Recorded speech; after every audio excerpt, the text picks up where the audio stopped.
Relire le monde au travers des écrits des diplomates.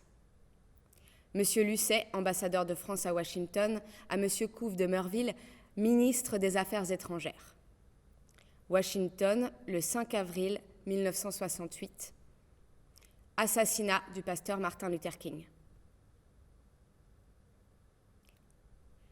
Le pasteur Martin Luther King a été assassiné. Au moment où, après un effacement qui avait coïncidé avec les grandes émeutes de l'été 67, son influence s'affirmait à nouveau. Il proposait l'idéal d'une société juste et intégrée. Il organisait une campagne dont l'objectif était de convaincre l'opinion et le Congrès de la nécessité de faire justice aux Noirs et dont le couronnement devait être une marche des pauvres sur Washington à la fin du mois d'avril. L'émotion qui a saisi les États-Unis à l'annonce du meurtre témoigne du respect et de la confiance qu'inspirait le pasteur King dans les milieux les plus divers. Le président Johnson a déclaré une journée de deuil national. Le fond du problème reste toujours de savoir si la société blanche acceptera de traiter les Noirs sur un pied d'égalité. Monsieur Lucet, ambassadeur de France à Washington, à Monsieur Couve de Merville, ministre des Affaires étrangères. 9 avril 1968, Washington. Réactions qui ont suivi à l'assassinat du pasteur Martin Luther King.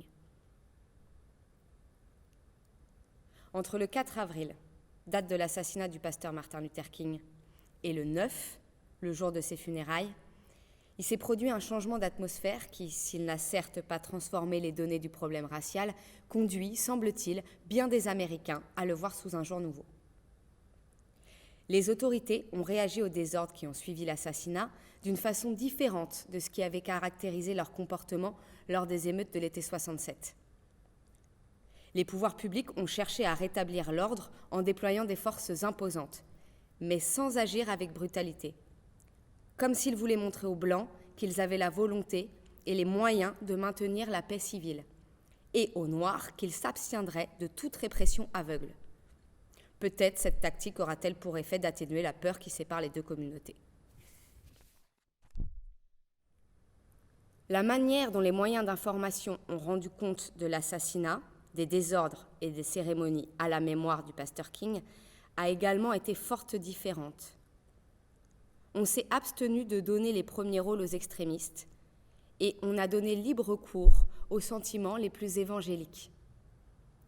Là aussi, se retrouve l'influence de certaines recommandations de la commission présidentielle. Bien entendu, des voix qui seront sans doute de plus en plus nombreuses au fur et à mesure que l'émotion née de l'assassinat se dissipera, s'élèvent déjà pour dénoncer ceux qui défient la loi et violent la propriété, manière élégante de désigner les Noirs. L'importance et la dignité des cérémonies organisées par les fidèles du Dr King éclipsent temporairement les extrémistes. Mais l'on peut déjà se demander qui remportera la lutte d'influence qui va renaître entre les divers mouvements noirs. Aujourd'hui, 9 avril, le couvre-feu a été retardé d'1 heure à Washington et le calme a régné dans l'ensemble des États-Unis.